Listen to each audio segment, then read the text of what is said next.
10 ലക്ഷത്തിലേറെ ചെറിയ പൽചക്രങ്ങളുള്ള, അതായത് ഗിയറുകളുള്ള ഒരു ഭീമൻ ക്ലോക്ക്. അതൊന്നും മനസ്സിൽ സങ്കല്പിച്ചു നോക്കൂ നിങ്ങൾ. അതെ അതെ, അതൊരു ചെറിയ സിസ്റ്റമല്ല. തീർച്ചയായുമല്ല. അതിലെ ഏറ്റവും ചെറിയ ഒരു പൽചക്രം പണിമുടക്കിയാൽ പോലും ആ വലിയ സിസ്റ്റം മുഴുവൻ നിശ്ചലമാവും. അത്രത്തോളം കൃത്യതയാണതിനാവശ്യം. ശരിയാണ്. ഇന്ത്യൻ റെയിൽവേ എന്ന് പറയുന്നത് വെറുമൊരു ഗതാഗത സംവിധാനം മാത്രമല്ലല്ലോ, മനുഷ്യരുടെ ഏറ്റവും വലിയ ശൃംഖലകളിലൊന്നാണത്. അതെ, ഈ ശൃംഖലയിൽ ഓരോ ദിവസവും ലക്ഷക്കണക്കിന് ആളുകളാണ് ജോലി ചെയ്യുന്നത്. അപ്പോ ഈ പുതിയ ഡീപ് ഡൈവിലേക്ക് നിങ്ങൾക്ക് സ്വാഗതം. ഇന്ന് നമ്മൾ ഡീകോഡ് ചെയ്യുന്നത് ഈ വലിയ മെഷീനിലെ ഓരോ പൽചക്രങ്ങളെയും കുറിച്ചാണ്. അതായത് ഇതിലെ പ്രധാന ജീവനക്കാരെ റെയിൽവേ എങ്ങനെയാണ് കൃത്യതയോടെ തെരഞ്ഞെടുക്കുന്നതെന്ന്. ശരിക്കും പറഞ്ഞാല് പുറത്തുനിന്ന് നോക്കുമ്പോൾ ട്രാക്കുകളും ട്രെയിനുകളും സ്റ്റേഷനുകളും മാത്രമാണ് നമ്മൾ കാണുന്നതല്ലേ. എന്നാൽ ഉള്ളിലേക്ക് നോക്കുമ്പോൾ ഓരോ ജീവനക്കാരനെയും നിയമിക്കുന്നതിലൂടെ ആ വലിയ ശൃംഖലയുടെ ഓരോ കണ്ണിയാണ് അവർ കൂട്ടിച്ചേർക്കുന്നത്. റെയിൽവേയിൽ ജോലി നേടുക എന്നത് നമ്മൾ മലയാളികൾക്ക് എന്നും വലിയൊരു സ്വപ്നമാണ്. പക്ഷേ ഈ വലിയ സിസ്റ്റം എങ്ങനെയാണ് പ്രവർത്തിക്കുന്നതെന്ന് നിങ്ങൾ ചിന്തിക്കാറുണ്ടോ? അവിടെയാണ് നമ്മൾ ഇന്ന് പരിശോധിക്കുന്ന സ്രോതസ്സുകളുടെ പ്രസക്തി. ഗ്രൂപ്പ് സി, ഗ്രൂപ്പ് ഡി ജീവനക്കാർ, പിന്നെ വർക്ക്ഷോപ്പുകളിലെ ആർട്ടിസാൻ ജീവനക്കാർ എന്നിവരുടെ നിയമനങ്ങളെക്കുറിച്ചുള്ള നിർദ്ദേശങ്ങൾ അടങ്ങിയ രേഖകളാണ് നമ്മൾ ഇന്ന് വിശകലനം ചെയ്യുന്നത്. എന്നുവെച്ചാൽ ഇതൊരു അടിസ്ഥാന ബ്ലൂ പ്രിന്റാണ്. റെയിൽവേയുടെ DNA എങ്ങനെ നിർമ്മിക്കപ്പെടുന്നു എന്ന് കാണിക്കുന്ന ഒന്ന്. കൃത്യമായി പറഞ്ഞു. രാജ്യത്തെ ഏറ്റവും വലിയ തൊഴിൽ ദാതാവ് എന്ന നിലയിൽ ഈ റിക്രൂട്ട്മെന്റ് പ്രക്രിയ ഒരു ചെറിയ കാര്യമല്ല. ഓരോ തവണ ഒഴിവുകൾ വരുമ്പോഴും ലക്ഷക്കണക്കിന് ആളുകളല്ലേ അപേക്ഷിക്കുന്നത്. അവിടെ വളരെ കൃത്യമായ മാനദണ്ഡങ്ങൾ ആവശ്യമാണ്. പക്ഷേ എനിക്ക് ചെറിയൊരു ആശയക്കുഴപ്പമുണ്ട് കേട്ടോ. ഈ സ്രോതസ്സുകളിലേക്ക് കടക്കുമ്പോൾ എനിക്ക് ഈ ബ്ലൂ പ്രിന്റ് പൂർണ്ണമായും അങ്ങോട്ട് മനസ്സിലാവുന്നില്ല. എന്താണ് സംശയം? ഈ രേഖകളിൽ ക്ലാസ്, ഗ്രേഡ്, ഗ്രൂപ്പ് എന്നിങ്ങനെ പല പേരുകളിൽ തസ്തികകളെ വിളിക്കുന്നുണ്ട്. ഒറ്റനോട്ടത്തിൽ ഇത് കേൾക്കുമ്പോൾ എനിക്ക് തോന്നുന്നത് ഇതൊരു വലിയ ബ്യൂറോക്രാറ്റിക് ഇരുമ്പുമതിൽ പോലെയാണ്. ഇതെല്ലാം ശരിക്കും ഒന്നല്ലേ? അങ്ങനെയൊരു സംശയം സ്വാഭാവികമാണ്. അതായത് ക്ലാസ് ആണോ ഗ്രേഡ്, അതോ ഗ്രേഡ് ആണോ ഗ്രൂപ്പ്? ഇത് കേൾക്കുമ്പോൾ തന്നെ ആർക്കായാലും കൺഫ്യൂഷൻ വരും. ഒന്ന് വിശദീകരിക്കാമോ? തീർച്ചയായും.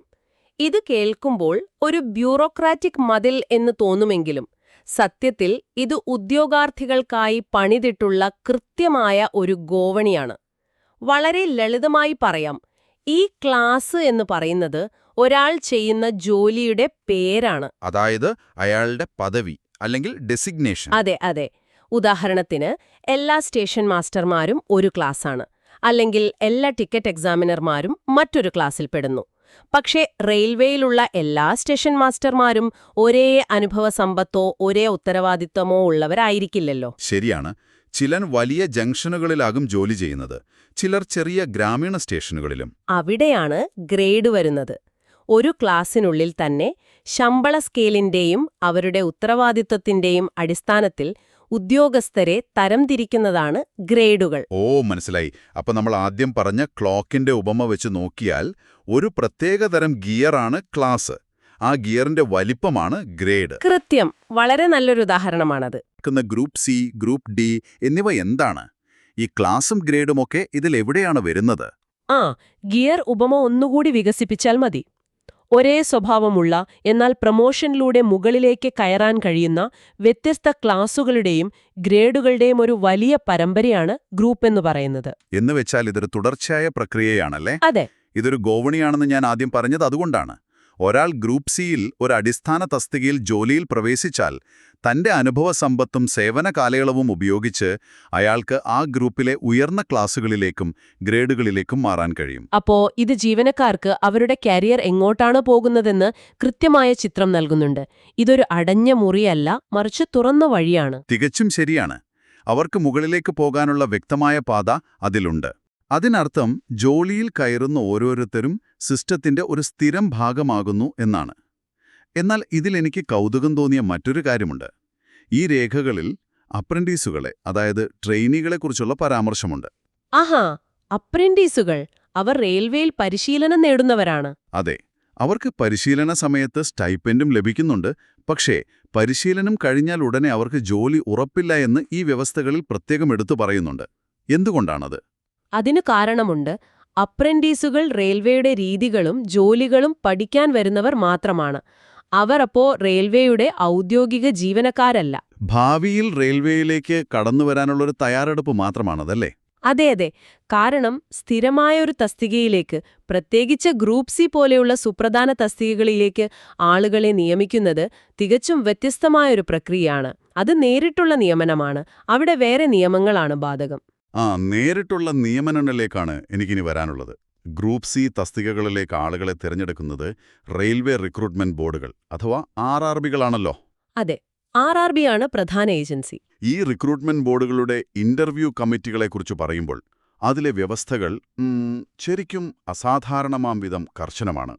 വെറുതെ കുറച്ചു മുതിർന്ന ഉദ്യോഗസ്ഥർ ഒരു മുറിയിലിരുന്ന് അവർക്കിഷ്ടമുള്ള ഉദ്യോഗാർത്ഥികളെ തിരഞ്ഞെടുക്കുന്ന രീതിയല്ല അവിടെയുള്ളത്. ഒരിക്കലുമല്ല. ഒരു രാജ്യത്തെ മുഴുവൻ പ്രതിനിധീകരിക്കുന്ന ഒരു സമിതിയെയാണ് അവർ അവിടെ രൂപീകരിക്കുന്നത്. അവിടെയാണ് ഈ വലിയ സിസ്റ്റം സ്വന്തം മുൻവിധികളെ മറികടക്കുന്നത് എന്ന് നമ്മൾ മനസ്സിലാക്കേണ്ടത്. അതൊന്ന് വിശദീകരിക്കാമോ? എങ്ങനെയാണ് ഈ പാനൽ രൂപീകരിക്കുന്നത്? ഈ ചട്ടങ്ങൾ പ്രകാരം ഒരു ഇന്റർവ്യൂ കമ്മിറ്റിയിൽ കുറഞ്ഞത് 3 പേർ നിർബന്ധമായും ഉണ്ടായിരിക്കണം. എന്നാൽ അതിനേക്കാൾ പ്രധാനം ആ 3 പേർ ആരായിരിക്കണമെന്നതാണ്. അതിൽ സംവരണ വിഭാഗങ്ങളുടെ പ്രാതിനിധ്യമുണ്ടല്ലോ. അതെ, അതിലൊരാൾ നിർബന്ധമായും SC അല്ലെങ്കിൽ ST വിഭാഗത്തിൽ നിന്നാകണം, മറ്റൊരാൾ ന്യൂനപക്ഷ വിഭാഗത്തിൽ നിന്നും, മൂന്നാമത്തെയാൾ OBC വിഭാഗത്തിൽ നിന്നും ആയിരിക്കണം. വെറുമൊരു ഔപചാരികതയ്ക്കു വേണ്ടിയല്ല ഇത്, അല്ലേ? എല്ലാ വിഭാഗം ജനങ്ങൾക്കും തുല്യമായ പരിഗണന ലഭിക്കുന്നു എന്നുറപ്പാക്കാനാണ്. തീർച്ചയായും. ദശാബ്ദങ്ങളായി നിലനിൽക്കുന്ന അദൃശ്യമായ വിവേചനങ്ങളെ ഇല്ലാതാക്കാനുള്ള ബോധപൂർവമായ ശ്രമമാണിത്. സ്വന്തം ഡിപ്പാർട്ട്മെന്റിലെ ഉദ്യോഗസ്ഥർ മാത്രം ഇന്റർവ്യൂ നടത്തുമ്പോൾ ചിലപ്പോൾ പക്ഷപാതിത്വം കടന്നുവരാം. ഇവിടെയാണ് ഈ നിയമത്തിന്റെ കാഠിന്യം ഞാൻ ശരിക്കും മനസ്സിലാക്കുന്നത്. കാരണം ഇതൊരു വെറും നിർദ്ദേശമല്ല. ചിലപ്പോൾ റെയിൽവേയിൽ തന്നെ ഈ വിഭാഗങ്ങളിൽ നിന്നുള്ള മതിയായ ഉദ്യോഗസ്ഥരെ കിട്ടിയില്ലെന്ന് വരാം. അപ്പോ ഇന്റർവ്യൂ കമ്മിറ്റി മാറ്റിവെക്കുമോ? ഇല്ല, ഒരിക്കലുമില്ല. അവിടെ മാറ്റിവെക്കലില്ല. അതെ, രേഖകളിൽ പറയുന്നത് റെയിൽവേയിൽ ആളില്ലെങ്കിൽ മറ്റു ബാങ്കുകളിൽ നിന്നോ പൊതുമേഖലാ സ്ഥാപനങ്ങളിൽ നിന്നോ, എന്തിന് വിരമിച്ച ഉദ്യോഗസ്ഥരെയോ ഉൾപ്പെടുത്തിയിട്ടായാലും ആ പാനൽ പൂർത്തിയാക്കണമെന്നാണ്. എന്തിനാണ് പുറത്തുനിന്നുള്ള ആളുകളെ പോലും കൊണ്ടുവന്ന് ഇത് പൂർത്തിയാക്കാൻ ഇത്ര വലിയ നിർബന്ധം പിടിക്കുന്നത്? സിസ്റ്റത്തിനുള്ളിലെ മുൻവിധികളെ തകർക്കാൻ തന്നെയാണോ? 100% അത് തന്നെയാണ് കാരണം. പാനലിലെ എല്ലാ വിഭാഗത്തിൽ നിന്നുമുള്ള പ്രതിനിധികളുണ്ടാകുമ്പോൾ, പ്രത്യേകിച്ച് പുറത്തുനിന്നുള്ള ഉദ്യോഗസ്ഥർ കൂടി വരുമ്പോൾ, ആ പ്രക്രിയ കൂടുതൽ സുതാര്യമാകുന്നു. അതുകൊണ്ടാണ് ചീഫ് പേഴ്സണൽ ഓഫീസർമാർ ഇത്തരം ഉദ്യോഗസ്ഥരുടെ ഒരു പട്ടിക എപ്പോഴും തയ്യാറാക്കി വെക്കണമെന്ന് നിർദ്ദേശിക്കുന്നത്. അതായത് സമയമാകുമ്പോൾ ആളുകളെ അന്വേഷിച്ച് നടക്കാൻ പാടില്ല, മുൻകൂട്ടി തയ്യാറായിരിക്കണം. അതെ. ഇതുകൂടാതെ ഈ പാനലിന്റെ ഘടനയില് മറ്റൊരു സുപ്രധാന നിയമവും കൂടിയുണ്ട്. കമ്മിറ്റിയിലെ അംഗങ്ങൾ തമ്മിലുള്ള റാങ്ക് വ്യത്യാസം, അല്ലേ? അതായത് ഒരു പാനലിലെ ഒരംഗവും മറ്റൊരംഗത്തിന്റെ താഴെ ജോലി ചെയ്യുന്ന ആളാകരുത്, സബോർഡിനേറ്റ് ആകാൻ പാടില്ല. കൃത്യം. ഒരു ബോസും അയാൾക്ക് കീഴിൽ ജോലി ചെയ്യുന്ന ഉദ്യോഗസ്ഥനും ഒരേ ഇന്റർവ്യൂ പാനലിൽ വരാൻ പാടില്ല. ഇതിന്റെ പിന്നിലെ യുക്തി വളരെ വ്യക്തമാണ്. ഒരു ഉദ്യോഗാർത്ഥി ഇന്റർവ്യൂവിന് വരുമ്പോൾ ബോസ് ഒരു പ്രത്യേക അഭിപ്രായം പറഞ്ഞാൽ അതിനോട് വിയോജിക്കാൻ താഴെയുള്ള ഉദ്യോഗസ്ഥന് സ്വാഭാവികമായും ഭയമുണ്ടാകും. തന്റെ മേലധികാരിയുടെ തീരുമാനത്തെ എതിർത്താൽ അത് തന്റെ കരിയറിനെ ബാധിക്കുമെന്ന് അയാൾ കരുതും. തീർച്ചയായും. അത് മനുഷ്യസഹജമായ ഒരു പേടിയാണ്. അപ്പോൾ അത് ആത്യന്തികമായി ബാധിക്കുന്നത് ജോലി തേടിവന്ന ആ ഉദ്യോഗാർത്ഥിയുടെ ഭാവിയെയാണ്. തികച്ചും സ്വതന്ത്രമായ വിലയിരുത്തൽ ഉറപ്പാക്കാനാണ് റെയിൽവേ ഇങ്ങനൊരു നിയമം വെച്ചിരിക്കുന്നത്, അല്ലേ? തികച്ചും ശരിയാണ്. ആർക്കും ആരുടെയും സ്വാധീനമില്ലാതെ തീരുമാനമെടുക്കാൻ കഴിയണം. അങ്ങനെ എല്ലാ മുൻവിധികളെയും തകർത്ത് സുതാര്യമായ രീതിയിൽ ഒരാൾ തിരഞ്ഞെടുക്കപ്പെടുന്നു എന്ന് കരുതുക. എന്നാൽ അവിടം കൊണ്ടും കാര്യങ്ങൾ തീരുന്നില്ല. പിന്നെയുമുണ്ട് കടമ്പകൾ. ഇനിയാണ് ജോലിയിലേക്കുള്ള ആദ്യത്തെ വലിയ കടമ്പ് വരുന്നത്. ഒരു മെഡിക്കൽ ഫിറ്റ്നസ് സർട്ടിഫിക്കറ്റ് ഇല്ലാതെ ആരെയും റെയിൽവേ സർവീസിൽ നിയമിക്കുകയോ എന്തിന് പരിശീലന സ്കൂളിലേക്ക് അയക്കുകയോ ചെയ്യില്ല എന്ന് റൂൾ 105 പറയുന്നുണ്ട്. അതെ, ആരോഗ്യവും ശാരീരികക്ഷമതയും റെയിൽവേയെ സംബന്ധിച്ചൊരു വെറും ഔപചാരികത മാത്രമല്ല. ആ കടമ്പ് എന്നെ ശരിക്കും അതിശയിപ്പിച്ചു കളഞ്ഞു. ഒരാൾ കഠിനമായി പഠിച്ച് പരീക്ഷ എഴുതി ഇന്റർവ്യൂവും പാസ്സായി വരുന്നു. അവർ ജോലിയിൽ പ്രവേശിക്കാൻ പോകുന്നതേയുള്ളൂ. എന്നാൽ ജോലി തുടങ്ങുന്നതിനു മുൻപ് തന്നെ, എന്നുവെച്ചാൽ വെറുമൊരു പരിശീലനത്തിന് പോകുന്നതിനു മുൻപ് പോലും കഠിനമായ ആരോഗ്യ സർട്ടിഫിക്കറ്റ് വേണമെന്നത് വളരെ കർശനമായൊരു വ്യവസ്ഥയല്ലേ? പുറത്തുനിന്ന് നോക്കുമ്പോൾ അങ്ങനെ തോന്നാം. പരിശീലനം കഴിഞ്ഞ ശേഷം നിയമിക്കുന്നതിന് മുൻപ് ഒരു മെഡിക്കൽ പരിശോധന നടത്തിയാൽ പോരെ എന്ന് സാധാരണക്കാർക്ക് തോന്നാം. ഇതിൽ ഇത്രയും കാഠിന്യം കാണിക്കുന്നത് എന്തിനാണ്? പരിശീലനം കഴിഞ്ഞ് മെഡിക്കൽ പരിശോധന നടത്താമെന്ന് ചിന്തിക്കുന്നത് ശരിക്കും വലിയൊരു അബദ്ധമായിരിക്കും. എന്തിനാണ് ഈ കാർക്കശ്യമെന്ന് മനസ്സിലാക്കാൻ നമ്മൾ റെയിൽവേയുടെ പ്രവർത്തന സ്വഭാവം അറിയണം. ഇത് വെറുമൊരു ഓഫീസ് ജോലി അല്ലല്ലോ. ശരിയാണ്, നിരന്തരം ചലിച്ചുകൊണ്ടിരിക്കുന്ന ഒന്നാണ്. ഒരു വലിയ ഉദാഹരണം പറയാം. മണിക്കൂറിൽ 130 കിലോമീറ്റർ വേഗത്തിൽ പാഞ്ഞുപോകുന്ന ഒരു എക്സ്പ്രസ് ട്രെയിൻ. മുന്നിൽ കനത്ത മഴയുമാണ്. ലോക്കോ പൈലറ്റിന് മുന്നിലെ ചുവപ്പും പച്ചയും സിഗ്നലുകൾ തിരിച്ചറിയാൻ സെക്കൻഡുകളുടെ അംശം മാത്രമേ ലഭിക്കൂ. കേൾക്കുമ്പോൾ തന്നെ ഭയം തോന്നുന്നു. അവിടെ ആ പൈലറ്റിന്റെ കാഴ്ചശക്തി ഒരു 5% കുറവാണെങ്കിൽ പോലും എന്തായിരിക്കും സംഭവിക്കുക? അതൊരു HR പ്രശ്നമല്ല, അതൊരു വലിയ ദുരന്തമാകും. അത് ഭയപ്പെടുത്തുന്നൊരു കാര്യമാണ്. അപ്പോൾ ലോക്കോ പൈലറ്റുമാരുടെ മാത്രമല്ല, സിഗ്നൽ മെയിന്റനർമാരെ പോലെയുള്ള ഗ്രൂപ്പ് C ജീവനക്കാരുടെ കാര്യത്തിലും ഇത് ബാധകമാണല്ലേ? ട്രാക്കിലെ ചെറിയൊരു വിള്ളൽ കണ്ടെത്തുകയോ കേബിളുകൾ ബന്ധിപ്പിക്കുകയോ ചെയ്യുന്നവരാണവർ. അതെ, അവരുടെ കേൾവിയോ കാഴ്ചയോ ചെറിയ തോതിൽ കുറഞ്ഞാൽ, അല്ലെങ്കിൽ ശാരീരികമായി അവർക്ക് എന്തെങ്കിലും ബുദ്ധിമുട്ടുണ്ടായാൽ അത് ആയിരക്കണക്കിന് യാത്രക്കാരുടെ ജീവനെയാകും ബാധിക്കുക. ജീവനക്കാരുടെ ശാരീരിക ക്ഷമത എന്നത് യാത്രക്കാരുടെ സുരക്ഷയുമായി നേരിട്ട് ബന്ധപ്പെട്ടിരിക്കുന്നു. അപ്പോ ശാരീരികമായി ഈ ജോലി ചെയ്യാൻ കഴിയാത്ത ഒരാൾക്ക് മാസങ്ങൾ നീളുന്ന പരിശീലനം നൽകുന്നതിൽ അർത്ഥമില്ല. സർക്കാരിന്റെ സമയവും പണവും അതിലൂടെ നഷ്ടപ്പെടുകയുള്ളൂ. അതുകൊണ്ടാണ് ട്രെയിനിങ്ങിന് മുമ്പ് തന്നെ ഫിറ്റ്നസ് ഉറപ്പാക്കുന്നത്. കൃത്യമായി പറഞ്ഞു. അതൊരു അനാവശ്യ പാഴാക്കലാകും. അപ്പോ യാത്രക്കാരുടെ സുരക്ഷയുടെ കാര്യത്തിൽ ഒരു വിട്ടുവീഴ്ചയുമില്ല എന്ന് വ്യക്തമാണ്. പക്ഷേ എനിക്കൊരു ചോദ്യമുണ്ട്. ശാരീരിക ക്ഷമതയിൽ ഇത്രയും വലിയ കാർക്കശ്യം പുലർത്തുന്നൊരു സംവിധാനം ഇന്ത്യയിലെ ഏറ്റവും വലിയ പൊതുമേഖലാ തൊഴിൽദാതാവ് എന്ന നിലയിൽ സാമൂഹിക നീതിയുടെ കാര്യത്തിൽ എന്ത് നിലപാടാണ് എടുക്കുന്നത്? വളരെ പ്രസക്തമായ ഒരു ചോദ്യമാണത്. കാരണം സമൂഹത്തിലെ എല്ലാവർക്കും ഒരേപോലെയുള്ള ആരോഗ്യ സാഹചര്യങ്ങളോ വിദ്യാഭ്യാസ പശ്ചാത്തലമോ തുല്യമായ അവസരങ്ങളോ ലഭിക്കണമെന്നില്ല. കാഠിന്യമുള്ള ഈ സുരക്ഷാ മാനദണ്ഡങ്ങൾക്കിടയിലും എങ്ങനെയാണ് സമൂഹത്തിലെ അരികുവൽക്കരിക്കപ്പെട്ടവരെ റെയിൽവേ ഉൾക്കൊള്ളുന്നത്? അവിടെയാണോ പ്രായപരിധിയിലെ ഇളവുകളും മറ്റും വരുന്നത്? അതെ, അവിടെയാണ് ഈ സിസ്റ്റം ഒരു തികഞ്ഞ ബാലൻസിംഗ് ആക്ട് നടത്തുന്നത്. ഒരറ്റത്ത് നമ്മൾ പറഞ്ഞതുപോലെ കർശനവും വിട്ടുവീഴ്ചയില്ലാത്തതുമായ മെഡിക്കൽ മാനദണ്ഡങ്ങളുണ്ട്. എന്നാൽ മറ്റൊരറ്റത്ത് സാമൂഹികമായി പിന്നോക്കം നിൽക്കുന്നവർക്കും അരികുവൽക്കരിക്കപ്പെട്ടവർക്കും റെയിൽവേയിലേക്ക് കടന്നുവരാൻ വിശാലമായ വഴികൾ തുറന്നിട്ടിരിക്കുന്നു. എന്നുവെച്ചാൽ റെയിൽവേ വെറുമൊരു തൊഴിൽ ദാതാവ് മാത്രമല്ല, അതൊരു സാമൂഹിക ഉന്നമനത്തിനുള്ള വലിയ വേദി കൂടിയാണ്. അതെ, ഉദാഹരണത്തിന് ചരിത്രപരമായി പിന്തള്ളപ്പെട്ടുപോയ SC, ST വിഭാഗങ്ങൾക്ക് ഉയർന്ന പ്രായപരിധിയിൽ 5 വർഷത്തെ ഇളവാണ് റെയിൽവേ നൽകുന്നത്. അതുപോലെ OBC വിഭാഗങ്ങൾക്ക് 3 വർഷത്തെ ഇളവും നൽകുന്നുണ്ട്. ഈ പ്രായപരിധി ഇളവുകൾ പരിശോധിച്ചപ്പോൾ എന്നെ ഏറ്റവും കൂടുതൽ ആകർഷിച്ചത് സ്ത്രീകൾക്ക് നൽകുന്ന പരിഗണനയാണ്. പ്രത്യേകിച്ച് വിധവകൾക്കും വിവാഹമോചിതരായ സ്ത്രീകൾക്കും. അതെ, അത് വളരെ പ്രധാനപ്പെട്ട ഒരു തീരുമാനമാണ്. സാധാരണഗതിയിൽ 28 - 30 വയസ്സുവരെയാണല്ലോ പല സർക്കാർ ജോലികൾക്കും അപേക്ഷിക്കാൻ കഴിയുക. എന്നാൽ ജീവിതത്തിൽ അപ്രതീക്ഷിതമായ തിരിച്ചടികൾ നേരിട്ട ഈ സ്ത്രീകൾക്ക് 35 വയസ്സുവരെ ഗ്രൂപ്പ് C, D തസ്തികകളിലേക്ക് അപേക്ഷിക്കാൻ റെയിൽവേ അവസരം നൽകുന്നു. ശരിയാണ്. അതിൽ തന്നെ OBC, SC, ST വിഭാഗങ്ങളിലെ സ്ത്രീകൾക്ക് ഇത് 38 - 40 വയസ്സുവരെയാണ് ലഭിക്കുന്നത്. സ്വയം പര്യാപ്തരാകാൻ, സ്വന്തം കാലിൽ നിൽക്കാൻ ഇത്രയും വലിയൊരു അവസരം ഒരു തൊഴിൽദാതാവ് നൽകുക എന്നത് ചെറിയ കാര്യമല്ല കേട്ടോ. തീർച്ചയായും. സമൂഹത്തിന്റെ താഴെത്തട്ടിലുള്ളവർക്ക് മുകളിലേക്ക് വരാനുള്ള അവസരമാണിത്. അതുമാത്രമല്ല, നിലവിൽ സർവീസിലുള്ള ജീവനക്കാർക്കും ഇത് വലിയൊരാശ്വാസമാണ്.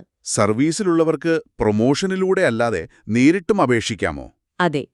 റെയിൽവേയിൽ കുറഞ്ഞത് 3 വർഷത്തെ തുടർച്ചയായ സേവനം പൂർത്തിയാക്കിയ ജീവനക്കാർക്ക് ഉയർന്ന പ്രായത്തിലും മറ്റു തസ്തികകളിലേക്ക് അപേക്ഷിക്കാം. ജനറൽ കാറ്റഗറിയാണെങ്കിൽ 40 വയസ്സുവരെയും, OBC ആണെങ്കിൽ 43 വയസ്സുവരെയും, SC, ST വിഭാഗത്തിന് 45 വയസ്സുവരെയും ഇത് സാധ്യമാണ്.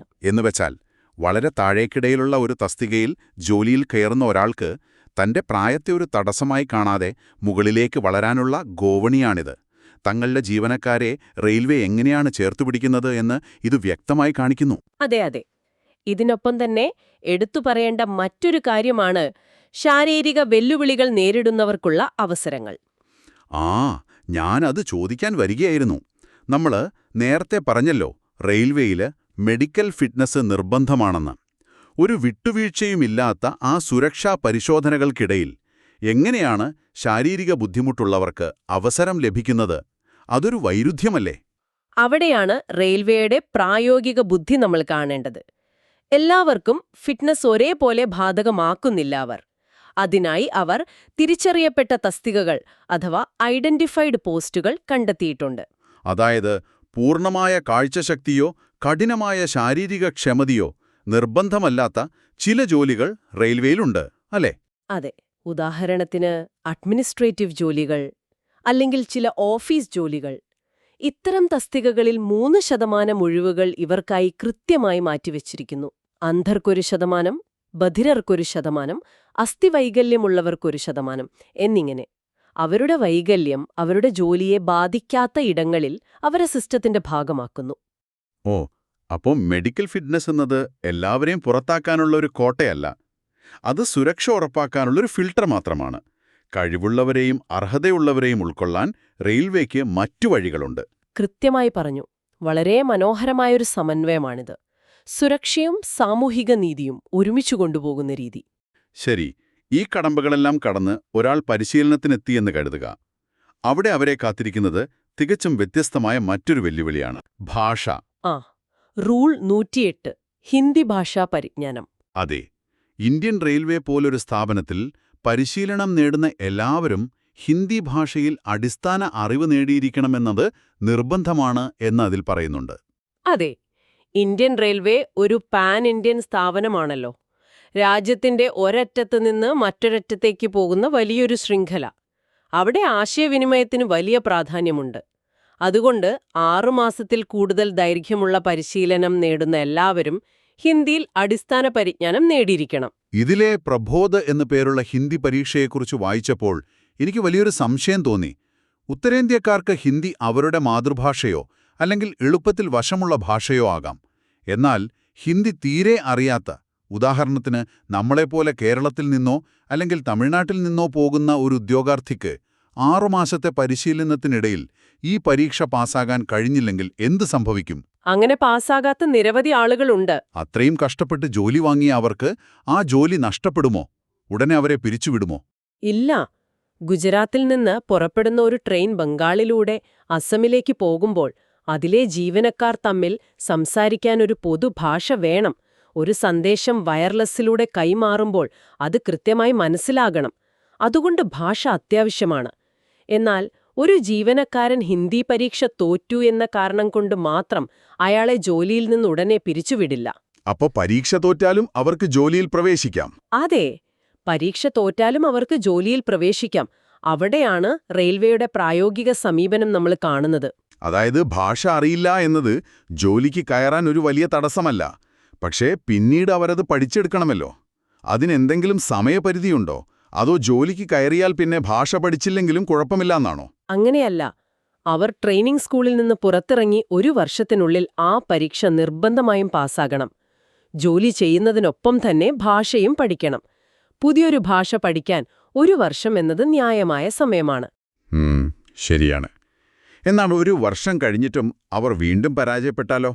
അവിടെയും സിസ്റ്റം അവരെ കൈവിടില്ല. അവർക്ക് രണ്ടാമതൊരു അവസരം കൂടി നൽകും.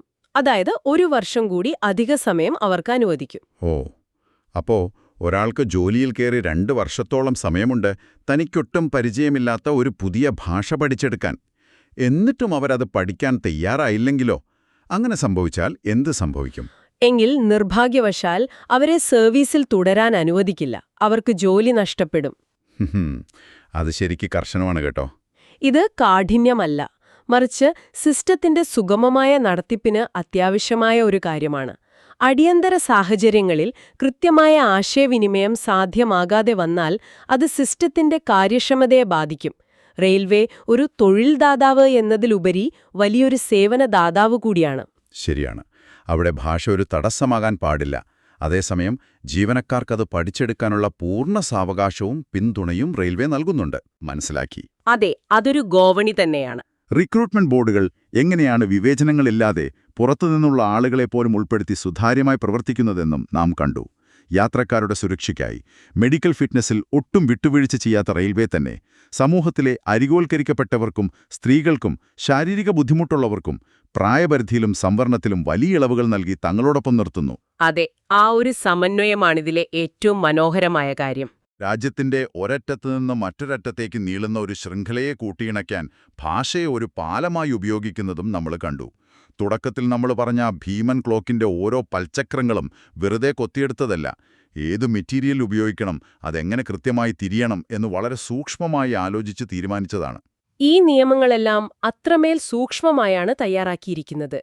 രാജ്യത്തിന്റെ വൈവിധ്യത്തെയും കാര്യക്ഷമതയെയും ഉൾക്കൊള്ളുന്ന ഒരു വലിയ ഭരണഘടനയാണ് ശരിക്കും ഈ റിക്രൂട്ട്മെന്റ് ചട്ടക്കൂട്. ലക്ഷക്കണക്കിന് ആളുകളെ ഒരേ താളത്തിൽ കൊണ്ടുപോകുന്നത് ഈ കൃത്യതയാണ്. ഈ ഡീപ് ഡൈവ് അവസാനിക്കുമ്പോൾ നിങ്ങൾക്കൊരു പുതിയ ചിന്ത നൽകാൻ ഞങ്ങൾ ആഗ്രഹിക്കുന്നു. ഇത്രയേറെ കർശനമായ, അണുവിട തെറ്റാൻ പാടില്ലാത്ത നിയമങ്ങൾ നമ്മളിവിടെ പരിശോധിച്ചു. പ്രായപരിധി, മെഡിക്കൽ ഫിറ്റ്നസ്, പരീക്ഷകൾ എന്നിവയെല്ലാം എങ്ങനെ പ്രവർത്തിക്കുന്നുവെന്ന് നിങ്ങൾ കണ്ടു. എന്നാൽ ജോലിക്കിടെ അകാലത്തിൽ മരണപ്പെടുന്ന ജീവനക്കാരുടെ കുടുംബാംഗങ്ങൾക്ക് നൽകുന്ന ആശ്രിത നിയമനങ്ങളിൽ, അതായത് കോമ്പാഷനേറ്റ് ഗ്രൗണ്ട് നിയമനങ്ങളിൽ, ഒരു കുടുംബത്തിന്റെ കണ്ണീരിനു മുന്നിൽ റെയിൽവേ ഈ കർശനമായ പ്രായപരിധികളും മാനദണ്ഡങ്ങളും എങ്ങനെയാണ് ഇളവ് ചെയ്യുന്നത് എന്ന് നിങ്ങൾ ചിന്തിച്ചിട്ടുണ്ടോ? അതൊരു വലിയ ചോദ്യമാണ്.